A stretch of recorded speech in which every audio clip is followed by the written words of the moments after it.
a debate, respectfully to Tariq Nasheed, who is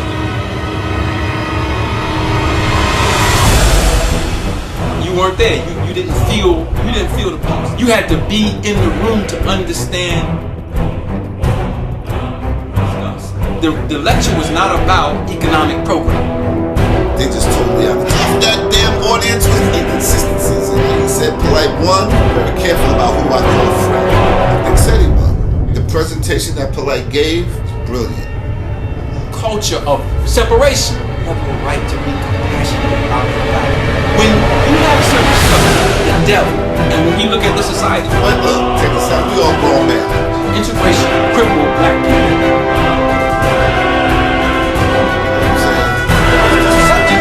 You gotta dig.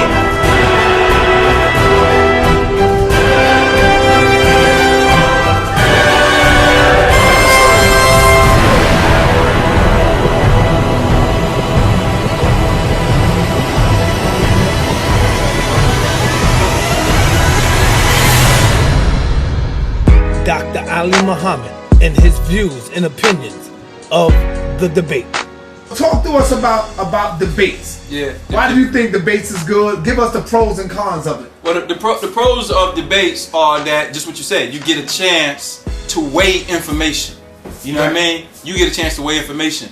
Unlike a lecture, somebody can come up and say anything. In a debate, you better be on your square.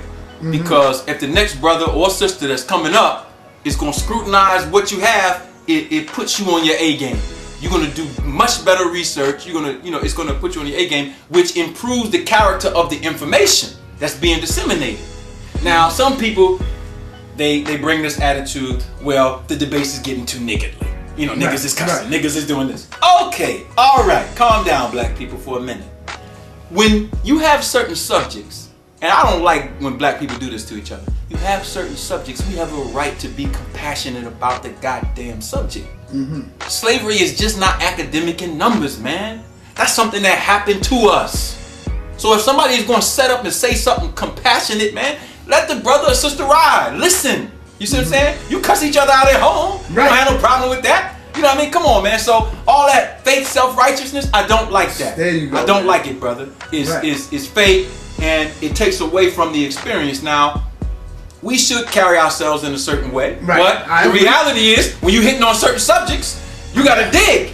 You gotta dig. So, I think the debates are excellent because they give us the opportunity to be educated about things in a manner in which is challenging.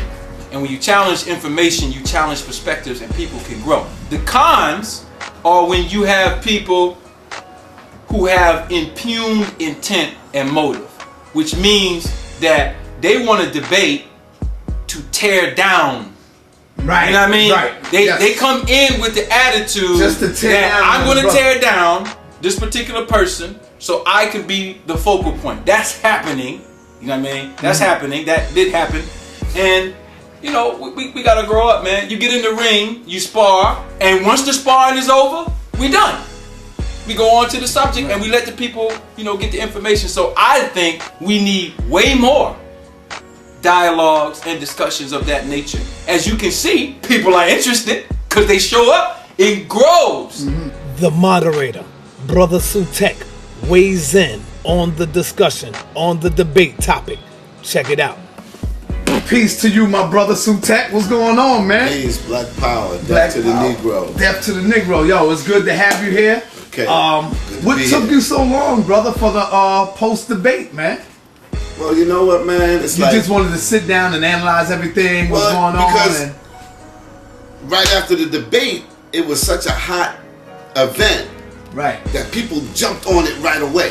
Right. You understand what I'm saying? And people was throwing their cards out, saying how they feel. We had a lot of people speak on it.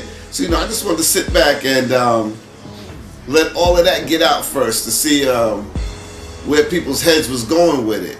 But you know what? We're going to go back and analyze all the debates that we did. Right. So we're going to start with this one, but then we're going to, stay tuned because we're going to go back and we're going to analyze the Seti Alim Bey. We're going to analyze the Natural Tahuti, Dr. Wesley Muhammad. We're going to analyze the Natural Tahuti Ali Muhammad. We're going to analyze the Ray Hagen, Wesley Muhammad, and we got some fire for that one. Yeah. We got some fire for that one. Because there was some shit that went on behind the scenes that a lot of y'all don't know about with that Wesley Muhammad, Ray Hagen. And you know what? We ain't beating up on nobody. We just, we just want to bring it out. Right. For We can sit back and talk about it, man. Because a lot of people don't even know what really happened. I love Ray Hagen. A lot of people voice their opinion on don't ignorance know what happened. Yeah, because they don't know. They didn't know what really happened. I love Ray Hagen, but it was 2 years ago. But still want to bring it out. Okay, so now, brother, being that you was the moderator, was this debate with Sarah Sutek and Brother Polite any more difficult than any other debates in the past? No, I wouldn't say it was more difficult. The most difficult debate, to me, honestly, was the Natural Tahuti Ali Muhammad. Right. That was the most difficult one for me. Right. Well, let me ask you, why do you do this, brother? Why do you take on the job of being the moderator, knowing that it could get heated, knowing that people's egos is at the top? How do you maintain your composure? Because I like being in the middle of that stuff. You know what I'm saying? I like being in the middle because I feel I can stay calm and rational in the heat of the moment. Right. And one of the things I love about you, brother, is no matter who you like in the debate, you always try to be fair. Gotta be fair. Both for the participants. Right. Because we owe it to the audience. Because it's not personal. Never personal with you. It's not personal. We owe it to the audience to bring a fair and impartial event to them. If I want to interject my personal beliefs into it, then the audience will be cheated. And they're paying money, right? Right. And not only are they paying money, but you, in promoting the event, are trying to teach. We have to understand our position. Right. We are giving our people information that they don't have access to.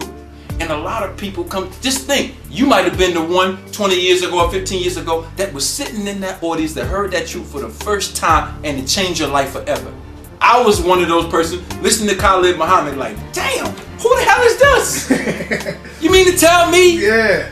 You see what I'm saying? It's life changing. But see, look, I got Khalid. That's the next thing I was going to say. If Khalid was here today and he see the way this debate thing going down, what do you think he would want to step in that goddamn ring? Especially when you're talking about, is the white man the devil or are we our own worst enemy? Khalid would have jumped to that shit. He not only would he have participated, he would have spanked everybody who even asking the damn question. That's right. Why are you even asking me a damn question like that? Some people say, oh man, I'm tired of us debating each other. We need to debate crackers. I always say, well, find me a dead. They don't want to come in. We don't give a damn about debating crackers. Listen, the white people are not coming. I'm even reaching out. Right. They ducking, they dodging, they don't want to come in the lion's den because they're afraid. Let me say something. See, our people don't understand. We're educated people. Right. Like, don't sleep on the information that's in this community. Mm-hmm. And don't think that white people feel so confident that they could come up in here and start handling us like that. I be telling our people like, y'all acting like we're afraid to debate white people. That's not the case. Get us any white person. We saying it on tape. If you can get one daredevil to step up, I guarantee you, I have a host of people that want to go and chop his head off. That's why. I stay impartial. And a lot of people were saying, oh man, why that topic? The white man, the devil, we were our worst enemy. Look, we've been through that, we've been there. Let me remind people of a video that me and you did almost 2 years ago. Mm-hmm. Where we was on 125th Street and we asked the black woman, is the white man the enemy? And 90% of the black women, we said, is the black woman the enemy? Is the white man the enemy to black people? We asked the white women, black women now, excuse me. Asked black women, is the white man the enemy to black people? And 90% of them said no. We asked black men, is the white man the enemy to black people? And 90% of them said yes. So, when you have that type of disparity in the psychological perception of the people who you live amongst, then I think this topic of is the white man the devil or are we at fault for what's going on with us a very, very valid topic. We need to keep having the debates because they sparking attention in places where most of us don't even know they're sparking attention. That's right. Keep them up. That's right. Because people watching, and some people I know them now. You know how them call you shaking in your boots because you scared somebody might call you out. Because the debate has expanded into politics, economics, social issues. You see what I'm saying? This is how you lay a groundwork for a movement. You have recorded communications on the most enlightening information on those areas. Now you got a damn black university. You see what I'm saying? That's how we do it. So, goddamn it, call me a cracker up. I got somebody. And white people don't be afraid because I call you a cracker. Y'all made the name up. I didn't make the name up. All right. Now, if you had the opportunity or the chance to do it all over again, you, Brother Natural Tahuti, Indeed. what would you do different in your debate that you see now that you would have did that you would do something different? I would have stayed calm. And then see it got out of hand because Polite was in the crowd saying stuff. You know what I mean? I know he's complaining about other people start talking. He was in my debate going off in the stands. Right. You know what I mean? Playing hate from the sideline. It's all right, Brother Polite. It's cool. You know what I mean? I know you wanted to debate me. You know what I mean? I know you wanted to debate me then. I know you tried to ghostwrite for Tahuti. It was cool. Right. All right. But my point is, yeah, I would have stayed more calm because the information is there. And Tahuti did an excellent job of displaying this point. And I feel where Tahuti is coming from. We need to burn away what religions, Islam, Christianity, Judaism, and all of them have done to the desecration of the black woman. That's real. That, like, bruh, I understand that. But what I didn't want to happen was for the black man to be deposed as a goddamn degenerate. Right. I was hyped, bro. I was hyped as a mug. You know what I mean? And the air was thick that day. But it's all good. You know what I mean? Tahuti's my brother, and he did an excellent job, bro. To start off, we need to kill all of that noise about it's an elementary topic and we don't need to discuss it. Because see, what happens is people in the conscious community who are already like-minded, they feel we don't need to discuss it. But see, those people now need to move on to the next level. We still here on the front lines trying to talk to the Negro. Right. You understand what I'm saying? You know, we still trying to talk to the Negro. So, okay, you understand that the white man is the devil and that we not our worst enemy? Well, then now you move on. Right. You move on to the Dr. Ben and you move on to the Aswa Crazy. You move on to the Booker T. Coleman. You move on to the James Smalls. But first, we got to get a whole lot more people to recognize the white man is the devil because black man, your woman don't see it that way. Right. You understand what I'm There's saying? a whole new generation being born every day. That's right. So who's teaching that topic? That's right. Sarah Sutek. That's right. And I applaud that brother Right. for, Right. hanging in this work, doing this work, man. Yeah, So now yeah. let me ask you, brother. According to you, being that you was the moderator, Right. who do you think and feel won the debate and why? Give me details. Give the people out there details. Okay. I think Sarah Sutek won the debate. You think or you know? Oh, okay. It's all your opinion. It's nothing factual. Right. Nobody can say factually that Sarah Sutek won the debate during the debate or Brother Polite won the debate. It's all how you feel. It's all in theory. Okay. You understand what I'm saying? So, in my opinion, Right. I think Sarah Sutek won the debate. And I'll tell you why. Well, first I'll tell you why I think Polite lost. Because that is more relevant to the situation than why I think Sarah Sutek won. I think Polite lost the debate. And I'll tell you why. From the rip, Polite targeted the Black Power movement as the people who are their own worst enemy. Because his whole thing was the blacks in the Black Power movement. So right there, he eliminated 95% of the black population. And to me, it's that 95% that he needed to be talking about, not the 5% in the Black Power movement. Those people are not their own worst enemy. Those people are fighting white supremacy against white people and the Negro. Man, listen. Anybody who's listen, let me say something. Let's ask a question, a legitimate question. Yeah. You do more footage on black commentary than anybody that I know. The only reason you doing that commentary is for one thing caused it: slavery. If slavery would have never happened, Right. Sarnetta wouldn't be doing what he was doing right now. Ali Muhammad wouldn't be doing. Sutek, Sarah Sutek, Khalid Muhammad. We can go all these black leaders. We wouldn't even exist if slavery didn't happen. So how the hell are you going to pose to me in 2012 that I am my own worst enemy? You act like I jumped on a ship and said, cool, where we going, to America? Right. All right, that's where niggas get to be turned into niggas. I'm going, let's go. That didn't happen. You see what I'm saying? Polite would not even be advocating what he's advocating if the white man wasn't the devil. Right.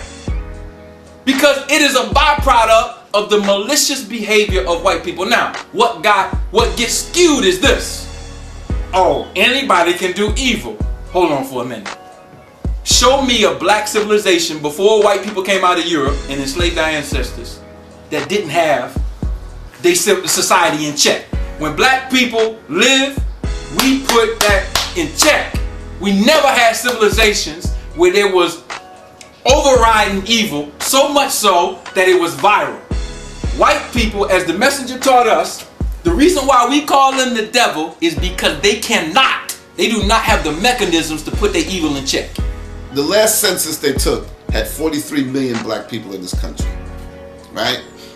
So I'm saying it's maybe like 1 million to 2 million tops in the conscious community.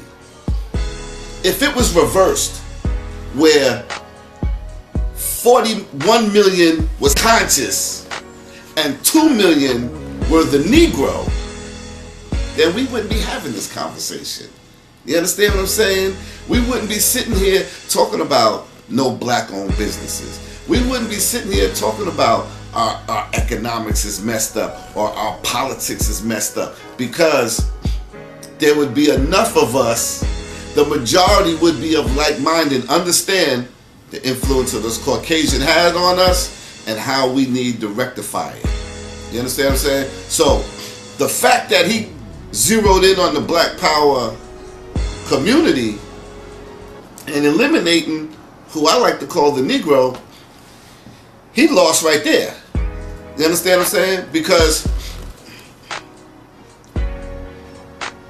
in order for you to be your own worst enemy, you have to be complicit. You have to be a willing, in my opinion, you have to be a willing participant in your demise. You have to be a willing participant in your own destruction. You understand? So, having said that, and you know me, I like to pull out the contradiction when people speak. Polite tried to use DNA evidence as a basis for black people acting the way they act. Saying that, okay, you got X amount of percent of white blood in you, and your diet, this, that, and the other thing can trigger the slave master's tendencies in black people. Well, Seti brought up a good point. So what do black blood and white people do? Because a lot of white people got black blood in them. You understand what I'm saying? And he said Polite also mentioned pre-encoded DNA, meaning that in our DNA, our behavioral characteristics are already encoded and written on our DNA, so that the way we behave is a result of what's already ingrained in us as a result of our DNA. But in preschools and in infants and kids, you'll see black kids, white kids, Chinese kids, all playing together, and they don't deal with each other based on differences of their skin tone. You understand what I'm saying? That is a learned behavior as they get older. You can't convince me that racism is pre-encoded in your DNA. No. You understand what I'm saying? Right. And in order for that premise that Polite was trying to put out to be correct, he'd have to say that racism is pre-encoded in your DNA. And he didn't prove that. That's what makes them the devil. And when we look at this society, we can see the evidence of it. You see what I'm saying? So how can the black man and woman be their own worst enemy? The other side, I was watching Roots the other night. Roots, everybody know what Roots is. Right. And Kunta said this. He said, I'm not going to be a Christian. I'm not going to be eat your swine. And what was the last thing he said? He said something about following white people. But the point was that in that movie, what was portrayed was the reality of our situation. See, when you put those posters on the wall and you start getting our people to dig into what happened in slavery, it starts releasing all of this stuff that's pent up in us, and some of our people don't want to go there. You see what I'm saying? Because they don't want to understand why they behave like they behave today. Where did that learned behavior come from? It has one place of origin, and it's only white people. There's no other place of origin for the malicious things that we are doing to each other. Now, do we have the ability to stop it? This is going to surprise you. We cannot stop it until we separate from white people. We can make improvements as long as we stay in the same environments and don't change those environments, don't do radical or drastic things to remove ourselves. We go to school, okay, make your own school. What happens? The white man attack you. We got a school, the white man attack you. All right? Start your own businesses. Start making a whole bunch of money. What happens? The white man attacks you. God damn it. That's right. It's a common denominator. Because he needs you. He needs exactly. us. A common denominator is any black man that tries to stand up for his people. You get Negro crony sent at you from the white man. That's telling us who it is that is the #1 natural enemy to our people. It's not even a question, bro. I don't think he brought any information to show where we are our own worst enemy. And to show a contradiction that he put up a slide where he said I can't quote it, so I'm going to paraphrase it based on my recollection. He put up a slide that said, if we want to learn how this white man is being dominant over us, we need to study him. And he put up and said, and if we're going to study him, we should study this book that he wrote, the best-selling book called War and Power. I believe that was the book. And then he put up a paragraph of it. It was in his, I think it was in his opening remarks. No. It was in his first 45-minute presentation. And in there was a sentence where he says, and I'm not quoting it, I'm going to paraphrase it, where he read it and it said, we trick them with ambiguity, where we mix some facts with some falsehood and we shape their perception. So now, if I'm responsible for shaping your perception, then I control the way you see the world. You understand? Because regardless of how a thing may be in reality, it's how you see it that makes you react to it. You understand what I'm saying? You know, this could be yellow. This book cover could be yellow and white. But if I shape your perception and convince you that this is green and blue, you see green and blue. No matter what nobody say, no matter what it is in reality. All right? So, Polite admitted that this Caucasian is responsible for our perception of reality. And once you admit that, then that takes your free will away. You understand what I'm saying? That removes your ability to exercise free will, and it empowers me over you.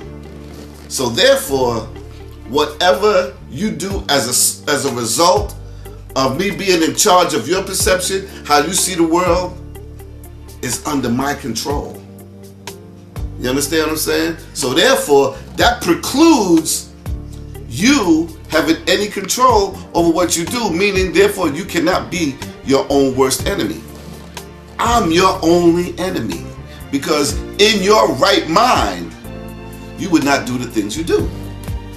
You understand what I'm saying? In your right mind, you would perceive the world the way your senses tell you to perceive the world. Let me say something, bro. See? You ever been on a vacation? Yes. Where you got out of the city and you Hell chilled yeah. out? Beautiful. How the hell did you feel in that Oh vacation? man, believe me, my pressure went. Yeah, bro. Beautiful, brother. Relax. For 2 weeks. The environment, Relax. the people. Listen, Yes. I went to Mexico one time, and the environment is so peaceful that the dogs don't even bark. You walk around, I'm like, what's wrong with the dogs? The dogs don't bark. It's a Yeah. whole different energy. See, our people do not understand what it's like to not be around white people. That's significant, God. I mean, it's nothing but the experience that can bring the real experience to you. I'm not saying we got to get on a boat like Garvey said and all go to Africa or South America. What I am saying is that there has to be a culture of separation. That's why this man was able to do what he did.